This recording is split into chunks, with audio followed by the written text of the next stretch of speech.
murid Betikismanya. Ini malam Minggu ya. Pelajaran Alaqul Karimah dan Cinta Tanah Air.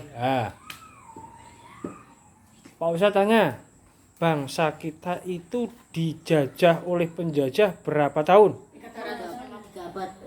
3 setengah abad. 3,5 abad. Siapa yang menjajah? Kolonial. Luar negeri siapa yang menjajah? Inggris, sekutu. Wah, kemarin kita sudah memperingati Hari Pahlawan ya. Pak Ustadz salut kepada kalian semua yang ikut ya. Kalian seolah-olah mengalami peristiwa itu. Ya. Dan tak abadikan di YouTube kalian supaya bisa dibaca terus, diingat terus. Baik, lanjut ya. Yang menjajah bangsa kita adalah penjajah. Selama kalau diketahui umum 350 tahun. Tapi kalau dihitung sejak Malaka dijajah ya lebih, sekitar 434 tahun. Mulai dari Portugis jajah, Spanyol jajah, Prancis jajah, Inggris jajah. Yang paling lama mungkin Belanda 3,5 abad. Nah, Jepang 3,5 tahun. Lah, paling lama itu Belanda itu 350 tahun. Nah, waktu itu dijajah dan Islam itu dikerdilkan. Islam itu berusaha dikerdilkan dengan mengirim utusan-utusan ya supaya Islam itu menjadi kecil. Tapi kenyataan bagaimana? Walaupun dijajah selama 350 tahun, Islam tetap mayoritas. Kenapa? Sebabnya apa kok bisa Islam tetap mayoritas? Walaupun dijajah, dikeruk kekayaannya, ya, pemimpin-pemimpin ditangkap, dipenjara, antar sultan diadu domba, dipecah belah, berita diputar balikkan, ya, kekayaan dikeruk, Islam ditekan, tapi kenapa kok tetap mayoritas? Ada yang tahu? Ada ulama. Ada ulama. Jawaban dari Mas Bahtiar, bagus. Siapa lagi? Ada ustaz. Ya kalau sekarang ustaz ya. Kalau dulu mungkin istilah ya enggak apa-apa, ada ustaz kata Mas Anggit. Siapa lagi? Ada? Wali Songo, menurut Amaluddin. Sunan. Yang lain? Mas Rasid belum jawab. Anteng Mas Rasid. Ya, kenapa kok Islam tetap mayoritas walaupun dijajah oleh Belanda selama 3,5 abad, 350 tahun. Nah, ini menurut Dr. Abu Hanifah. Dr. Abu Hanifah, ya. Itu tokoh pejuang. Jadi bangsa Indonesia dijajah selama 350 tahun oleh Belanda dan Islam itu berusaha dikerdilkan dengan ngirim utusan-utusan khusus supaya Islam itu kerdil, dipecah belah, diadu domba, tetap kuat. Karena menurut Dr. Abu Hanifah ada 3 sebabnya. Yang pertama, yakni adanya kaum-kaum thorikoh, kaum-kaum tasawuf, kaum-kaum thorikot. Ada thorikot Qadiriyah, ada Syaziliyah, macam-macam banyak. Tasawuf. Yang kedua, adanya pesantren-pesantren yang tersebar di seluruh Indonesia. Sekarang ini mungkin jumlah pesantren di Indonesia kurang lebih 20.000 pesantren. Banyak ya? Itu. Yang ketiga, benteng Islam yang ketiga menurut Dr. Abu Hanifah ialah musola-musola yang dipimpin oleh ulama yang tinggi ilmunya. Musola-musola, surau-surau atau masjid-masjid yang dipimpin oleh ulama yang tinggi ilmunya. Yang pertama itu benteng Islam, adanya kaum thoriko, kaum tasawuf. Yang kedua pesantren-pesantren, ya, pesantren. Pesantren. Tengah-tengahnya ada kata-kata santri. Tempat untuk mencetak para santri namanya pesantren. Santri sendiri adalah insan yang tri. Tri itu apa? 3. Ialah insan manusia yang bisa menjaga hubungan baik kepada Allah. Bisa menjaga hubungan baik kepada sesama manusia.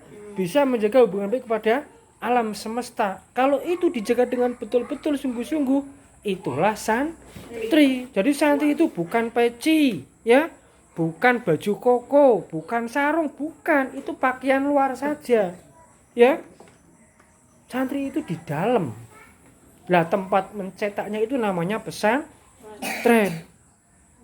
Lah BTQ ini adalah bagian dari pesantren Majma' Al-Bahrain Hubul Waton Minal Iman Sidikiyah di Losari, Ploso, Jombang, Jawa Timur. Ini bagiannya BTQ.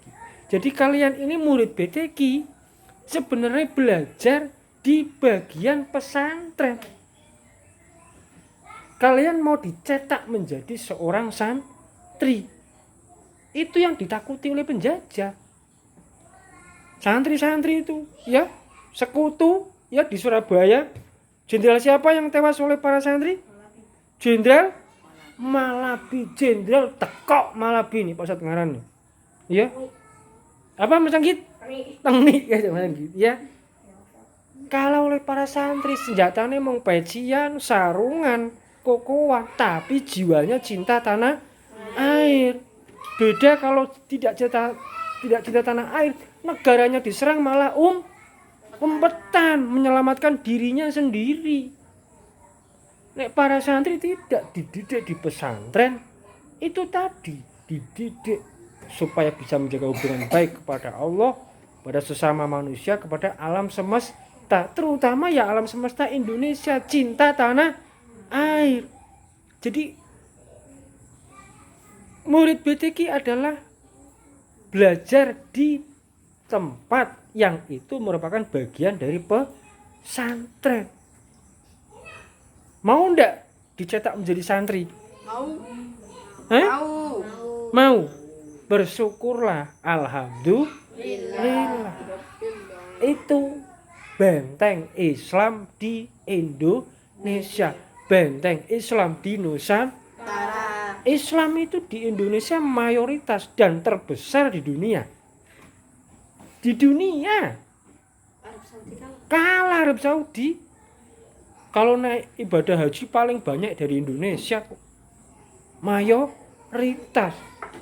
Kalau begitu bisa dikatakan, ya, barokahnya ilmunya Nabi Muhammad, barokah, ya, Mas. Paling banyak ada di Indonesia. Sukunya paling banyak, agamanya yo banyak. Ya, rempah-rempah ya kekayaan. Agamanya banyak, sukunya banyak, bahasanya banyak, adat istiadat banyak. Berapa, Mas? Tapi jadi satu, ya, atas dasar Pancasila. Makanya murid BTQ, ya, setelah doa mesti mengucap salam, ya. Salam berkat rahmat Allah yang Maha Kuasa. Yang kedua salam Pancasila. Yang ketiga salam cinta tanah air, ya. Ya, ini sudah ada Pancasila, nanti dipasang, ya. Nah, itu. Insya Allah nanti kita pasang bersama. Salam berkat rahmat Allah yang Maha Kuasa. Salam Pancasila. Salam cinta tanah air. Ya. Baik, Mas Rosid. Silakan kamu ambil yang Pancasila. Nah. Mas Rasid yang Pancasila. Baik, kamu pegang, Mas. Udah, pelan-pelan. Nanti kita pasang, ya. Biar teman-temannya melihat. Taruh di dadamu. Nah, oh iya. Pancasila hafal semua, ya? Hafal semua, Mas Rasid. Nah, kasih lihat temanmu. Baik, coba Pak Ustadz juga lihat, ya. Garuda Pancasila, lambang negara kita. Burung Garuda, burung yang besar, bukan manuk emprit. Ya, tapi burung Garuda, burung yang besar, mencengkram, bineka tunggal, walaupun berbeda-beda tetapi tetap baik. Insya Allah ini tak sampaikan ya, tak kupas menurut pengetahuan Pak Ustadz, tak sampaikan kepada kalian apa isi kandungannya ya, lambang negara kita beserta itu simbol-simbolnya, ada bintang, padi dan kapas, pohon beringin, butir-butir Pancasila. Pancasila ada di mana? Ada di mana Pancasila? Ketuhanan yang coba bareng-bareng. Pancasila 1, ketuhanan yang Maha Esa. 2, kemanusiaan yang adil dan beradab. 3, persatuan Indonesia. 4, kerakyatan yang dipimpin oleh hikmat kebijaksanaan dalam permusyawaratan perwakilan.